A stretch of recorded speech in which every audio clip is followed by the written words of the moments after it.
Supervisor आपसे पूछ सकते हैं आपने यहाँ पे ये वाला रिलेशन क्यों नहीं यूज़ किया, एग्रीगेशन का क्यों नहीं यूज़ किया, यहाँ पे आपने एसोसिएशन रिलेशन क्यों यूज़ किया है। बिस्मिल्लाहिर्रहमानिर्रहीम, अस्सलाम वालेकुम। आज हम लोग PU फाइनल ईयर प्रोजेक्ट की प्रेजेंटेशन के ऊपर बात करेंगे। इस तरह हम लोग जो है वो अपनी प्रेजेंटेशन देंगे, स्टेप बाय स्टेप आपको गाइड करूंगी और किस तरह मैंने अपनी प्रेजेंटेशन दी और किस तरह चीज़ों को एक्सप्लेन करना है वो मैं आप लोगों को डिटेल में बताऊंगी। सबसे पहले CS 619 फाइनल वाइवा जिस दिन भी आपका हो उस दिन आपने जो है उससे पहले अपनी प्रेजेंटेशन फाइल अच्छे से चेक करनी है, अपना इंटरनेट कनेक्शन देखना है और उसके अलावा अपना माइक वगैरह चेक करना है, क्योंकि ये चीज़ें आप लोगों के वाइवा पे नेगेटिव इफेक्ट डाल सकती हैं। क्योंकि सुपरवाइज़र इरिटेट होगा, उसने काफ़ी ज़्यादा स्टूडेंट्स के वाइवा लेने होंगे और अगर वो आप ही के वाइवा पे अटका रहेगा तो इससे जो है वो थोड़ा नेगेटिव इफेक्ट पड़ेगा। तो ये चीज़ें आपने क्या करनी है, सबसे पहले अपनी देख लेनी है। तो जिस दिन आपका वाइवा होगा उस दिन आपने 10 मिनट पहले अपने लैपटॉप पे ऑन होके बैठ जाना है और आपने अपने लिंक को कनेक्ट कर लेना है अपने जूम के थ्रू। जो भी आप लोगों को लिंक दिया वो होगा, तो जब भी आपका वाइवा का टाइम स्टार्ट हो जाएगा या अगर उसके बाद आपको थोड़ा वेट भी करना पड़े तो आपको जो है वो जाना नहीं है, वेट करना है। तो जब सुपरवाइज़र जो है वो किसी और कैंडिडेट से फ्री हो जाएगा, उसका वाइवा ले लेगा, तो फिर आपके वाइवा की तरफ आएगा। तो एक्टिव रहना है आपने। तो जैसे ही वाइवा जो सुपरवाइज़र जो है वो आपके सामने आएगा, आपने जो है वो सलाम देना है अच्छे अंदाज में, पॉजिटिव पोलाइट वे में, कोई भी रूडली जो है वो बिहेव नहीं रखना। उसके बाद जो है वो सुपरवाइज़र आपको कहेगा कि आप अपनी प्रेजेंटेशन को स्टार्ट करें। तो अपनी फाइल जो है वो आपने फुल कर लेनी है। आपने जो है सबसे पहले अपनी प्रेजेंटेशन स्टार्ट करने से पहले बिस्मिल्लाहिर्रहमानिर्रहीम से स्टार्ट करनी है। उसके बाद जो भी आपका प्रोजेक्ट नेम है आपने अपने उस प्रोजेक्ट का नाम बताना है कि मेरा ये प्रोजेक्ट था। उसके बाद आपने अपने ग्रुप मेंबर के बारे में बताना है, अगर आपका कोई ग्रुप मेंबर था इस प्रोजेक्ट में या आप अकेले ही ये प्रोजेक्ट कर रहे थे उसकी डिटेल आपने बतानी है। इस सब के बाद जो है जैसे ही ये एक्सप्लेन करेंगे आपने अपने प्रोजेक्ट के बारे में कुछ डिटेल जो है वो बतानी है। आपका प्रोजेक्ट क्या था, वेब बेस्ड था या एप्लीकेशन थी, उसकी थोड़ी डिटेल बतानी है। आपका प्रोजेक्ट में क्या था, कोई शॉपिंग एप्लीकेशन थी या कोई पोर्टल था, LMS पोर्टल था, उसकी डिटेल बतानी है। ये मेरा प्रोजेक्ट था। तो जैसे ये एक्सप्लेन करेंगे तो साथ साथ आप लोग ने जो है ना मूव ऑन करते रहना है, अपनी प्रेजेंटेशन को कंटिन्यू रखना है, स्लाइड्स को कंटिन्यू रखना है। तो नेक्स्ट जो सबसे पहले आपकी डायग्राम एक्सप्लेनेशन में आएगी वो आया यूज केस डायग्राम। यहाँ पे आपने सबसे पहले एक्सप्लेन करना है यूज केस डायग्राम है क्या, छोटी सी 1 लाइन में। तो फिर आपने कहना है कि ये मेरी प्रोजेक्ट की यूज केस डायग्राम है। इसमें जो है आपको फ्रंट पे जो एक बाउंड्री नज़र आ रही है ये हमारी सिस्टम बाउंड्री है। इसमें आप जो एक्टर यूज़ किए गए हैं अपने प्रोजेक्ट के हिसाब से वो एक्टर एक्सप्लेन करने हैं, यूज़ केसेस एक्सप्लेन करने हैं, ये यूज़ केस किस फंक्शन को प्रेजेंट कर रहे हैं। उसके अलावा इसमें जो रिलेशन आपने यूज़ किए हुए हैं, एसोसिएशन का, इंक्लूड का, एक्सक्लूड, वो रिलेशन आपने डिफाइन करना है। कस्टमर या किस तरह एक एडमिन अपने प्रोजेक्ट में लॉग इन होगा और हर वो फंक्शन परफॉर्म करेगा स्टेप बाय स्टेप। इसी तरह आपने अपने प्रोजेक्ट के अकॉर्डिंग अपनी यूज केस डायग्राम को एक्सप्लेन करना है। जो भी चीज़ फ्रंट पे नज़र आ रही होगी, एक एक चीज़, चाहे वो रिलेशन हो, यूज केस हो, एक्टर हो, हर एक चीज़ को आपने आराम से स्टेप बाय स्टेप एक्सप्लेन करनी है। कोई चीज़ जो है मिस नहीं करनी, भागने वाली चीज़ नहीं करनी, क्योंकि सुपरवाइज़र वहाँ पे आपको ये चीज़ें नोट करेगा। उसके बाद इसको जैसे ही आप एक्सप्लेन करेंगे तो नेक्स्ट डायग्राम की तरफ जो है वो आप मूव होना है।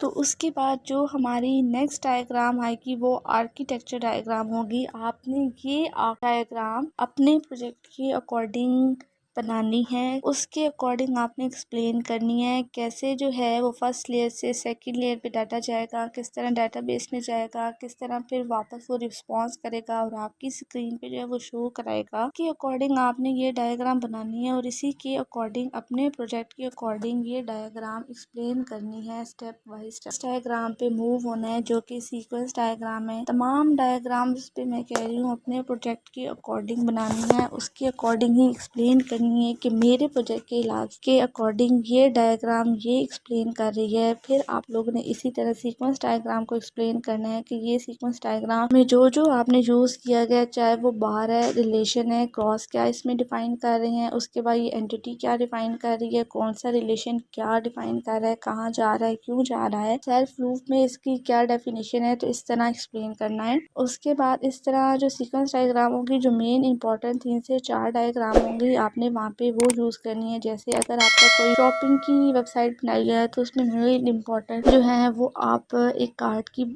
ऐड लाजमी करें। इसी तरह कोई 2-3 इंपॉर्टेंट किस तरह वो कार्ड में शो होंगी वो चीज़ इसमें दिखाएं। लॉगिन की दिखाएं, हर एक के ऊपर नाम मेंशन करना है। ये मेरी कार्ड की सीक्वेंस डायग्राम है, ये मेरी लॉगिन की है, लॉग आउट की है, तो किस तरह यूजर रजिस्टर होगा। इसके बाद नेक्स्ट डायग्राम जो हमारी आती है वो है क्लास डायग्राम। क्लास डायग्राम को भी आपने एक्सप्लेन करना है कि 3 इसके क्लास के हमने पार्ट में डिवाइड किया है। पहला इसमें क्या क्लास का नेम होगा, फिर उसमें जो भी आपने यूज किए हुए हैं रिलेशन वगैरह इसमें हो गया, उसके बाद एट्रीब्यूट हो गया, क्लास हो गई हमारा। हम लोग यूज करेंगे 1 to मैनी रिलेशन क्यों यूज किया गया, एग्रीगेशन रिलेशन इसमें क्या है, एसोसिएशन रिलेशन क्या है, इसमें ये रिलेशन भी आपने डिफाइन करनी है। जो चीज़ आपने यूज की है उसको एक्सप्लेन करना, क्यों यूज की है वो ये भी पूछ सकते हैं आपसे। तो इसके लिए भी आपने जो है वो प्रिपेयर करना है, कोई चीज़ स्किप नहीं करनी। तो ये नहीं सोचना शायद सुपरवाइजर मुझसे ये नहीं पूछेगा, ये चीज़ मुझे नहीं आती, कॉन्सेप्ट नहीं आता, तो इसको इग्नोर कर दो। सुपरवाइजर आपसे पूछ सकते हैं आपने यहाँ पे ये वाला रिलेशन क्यों नहीं यूज़ किया, एग्रीगेशन का क्यों नहीं यूज़ किया, यहाँ पे आपने एसोसिएशन रिलेशन क्यों यूज़ किया है। तो इस कॉन्सेप्ट को भी जो है वो आपने क्लियर करके जाना है। उसके बाद हमारी जो डायग्राम आ जाती है ERD डायग्राम, ERD इसमें आपने भी एक्सप्लेन करना है। ERD में तमाम जो उसमें केसेस बनाने हैं, इसमें एंटिटीज़, इसमें जो है हमारे पास ये जो रिलेशन आपने एक्सप्लेन किए हैं, तो जो हमने डायमंड यूज़ किया ये क्या है, स्क्वायर यूज़ किया ये क्या है, ओवल क्या यहाँ पे रिप्रेजेंट कर रहे हैं, इनके रिलेशन क्या यूज़ करें, 1 to many, many to many relation हम लोगों ने यहाँ पे क्यों यूज़ किए हैं, ये भी आप लोगों ने एक्सप्लेन करना है। और आपने बताना है कि ये ERD डायग्राम मेरी डायग्राम के अकॉर्डिंग क्या प्रेजेंट कर रही है, इसका क्या पर्पस है। इसके बाद जो हमारी डायग्राम आती है वो डेटाबेस डायग्राम है, ये एक्सप्लेन करनी है। ये हमारे डेटाबेसेस बने हैं हमारे प्रोजेक्ट के अकॉर्डिंग। इसमें जो फॉरेन की, प्राइमरी की जो हमने यूज़ किए हैं उसको आपने एक्सप्लेन करने हैं, इसके रिलेशंस भी आपने एक्सप्लेन करने हैं। नेक्स्ट जो मेन इंपॉर्टेंट जो है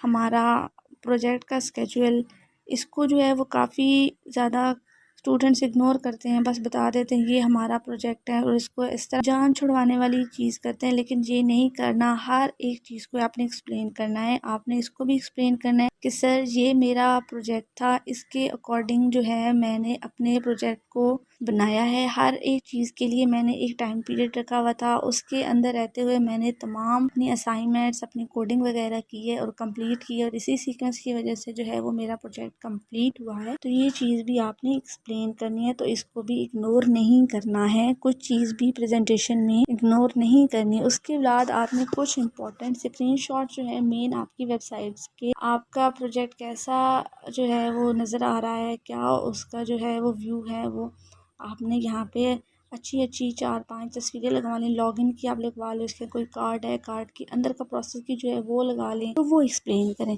वो 3-4 आप ना यहाँ पे लगाएं और वो भी एक्सप्लेन करें। सर ये वाली मेरे प्रोजेक्ट की ये वाली सेशन की स्क्रीनशॉट है, ये लॉगिन किया, जब यूज़र लॉगिन होगा तो इस तरह शो होगा इंटरफेस। और उसके बाद जो है अगर कार्ट में डालेगा तो इस तरह शो होगा, उसको कार्ड ये शो होगा, लॉग आउट के कार्ड को चेकआउट के बाद उसको ये शो होगा। तो ये स्क्रीनशॉट भी आपने साथ साथ एक्सप्लेन करनी है। सिर्फ ये नहीं कह देना सर ये मेरा स्क्रीनशॉट है और फटोफट जो है आपने स्लाइड्स को मूव ऑन कर लेना है, तो ये एक नेगेटिव इफेक्ट होगा। तो इसको भी आपने एक्सप्लेन करना है। उसके बाद आपने जो भी सॉफ्टवेयर यूज़ किए हैं, जो भी लैंग्वेजेस यूज़ किए हैं, आपने वो एक्सप्लेन करना है। सर मैंने इसमें एग्जाम का यूज़ किया है, क्यों यूज़ किया है वो बताएं, कौन सी लैंग्वेज यूज़ की है, मैंने यहाँ पे PHP की है, यहाँ पे हमने MySQL क्यों यूज़ किया है, इसको आप बताना है। मैंने यहाँ पे ये चीज़ें यूज़ की हैं, तो आपने एक्सप्लेन करना है। उसके बाद जब तमाम प्रेजेंटेशन आपने अच्छे से आराम से एक्सप्लेन कर ली, उसके बाद आपने उनको थैंक यू कहना है। कहना है कि ये मेरी प्रेजेंटेशन थी इस प्रोजेक्ट से रिलेटेड जो मैंने बनाई थी। तो एंड पे भी आपने अच्छे से ही एंडिंग भी करनी है। उसके बाद ताकि वो देखें कि आपको प्रेजेंटेशन अच्छे से आती थी, तमाम चीज़ें मैंने स्टेप बाय स्टेप वो खुद ही एक्सप्लेन कर दी थी। कोई भी मैंने चीज़ जो है वो मिस नहीं की थी। जो भी डायग्राम मैंने बनाई थी उसमें हर रिलेशन, हर एंटिटी, हर क्लास, हर चीज़ को अच्छे से एक्सप्लेन किया था। कोई चीज़ मिस नहीं की थी, तो अच्छे से मेरा वाइवा हो गया था। सुपरवाइज़र मेरे अच्छे थे। तो इतना ज़्यादा टफ़ नहीं होता जितना आपको बताया जाता है। अपनी प्रेजेंटेशन, अपने प्रोजेक्ट, तमाम फाइल्स खुद ही बनाएं। अगर आप खुद बनाएंगे तो आपके लिए बहुत ही ज़्यादा इजी रहेगा। प्रेजेंटेशन में आपको कोई भी मुश्किल नहीं आएगी, आपका वाइवा अच्छे से हो जाएगा और अच्छे मार्क्स आएंगे। किसी से भी प्रोजेक्ट मत बनवाएं, असाइनमेंट्स मत बनवाएं, खुद तैयार करें। हर चीज़ इंटरनेट पे अवेलेबल है। सीनियर्स जो भी वर्चुअल यूनिवर्सिटी के थे, जो भी सीनियर्स हैं, जो टीचर्स हैं, उन्होंने बहुत अच्छे से हर चीज़ को एक्सप्लेन किया हुआ है। एक वीडियो नहीं समझ आती, दूसरे चैनल पे जाएं, दूसरे की नहीं समझ आती, तीसरे पे जाएं, लेकिन अपने प्रोजेक्ट, अपनी असाइनमेंट्स जो हैं वो खुद बनाए, खुद तैयार करें। हर चीज़ अवेलेबल है इंटरनेट पे, सिर्फ आपके टाइम की ज़रूरत है, वो आपने खुद निकालना है और अपनी चीज़ों को प्रिपेयर करना है। मेन इंपॉर्टेंट चीज़ जो है आपकी फ़ाइल, जो फ़ाइल वो आपको देते हैं विजुअली, उस फाइल पे ना रहें। फ़ाइल जो है वो खुद सेलेक्ट करें। अच्छे टेम्पलेट जो हैं वो इंटरनेट पे अवेलेबल हैं, वहाँ से जाके डाउनलोड करें और अपने फ़ाइल को उसके अंदर रखें। और वो फ़ाइल चूज़ करें कि बैकग्राउंड पे जो भी आप कलर यूज़ करें, अगर आप उसके ऊपर कोई इमेज लगा रहे हैं तो वो क्लियरली नज़र आए, ब्लर नज़र ना आए और ये ना हो कि उस कलर में मिक्स हो जाए। तो ये चीज़ भी नहीं करनी। बाकी इंशाल्लाह आप लोगों का जो प्रोजेक्ट होगा, फाइनल वाइवा, फाइनल प्रेजेंटेशन, वो बहुत अच्छी होगी। अगर मज़ीद कोई क्वेश्चन है तो वो भी आप कमेंट्स कर सकते हैं। ये तमाम क्वेश्चन मैंने अपनी वेबसाइट पे भी शेयर किए हैं, वहाँ पे भी आप जाके जो है वो देख सकते हैं। इवन स्क्रीनशॉट लेके अपने पास रख सकते हैं ताकि आप जो है वो इंटरनेट की फैसिलिटी अगर ना हो कई बार तो वहाँ से वो क्वेश्चन को उसके अकॉर्डिंग प्रिपेयर कर सकते हैं। वीडियो अच्छी लगी है तो लाइक ज़रूर करें, चैनल को सब्सक्राइब भी करें और कोई भी क्वेश्चन है वो नीचे कमेंट में ज़रूर पूछें।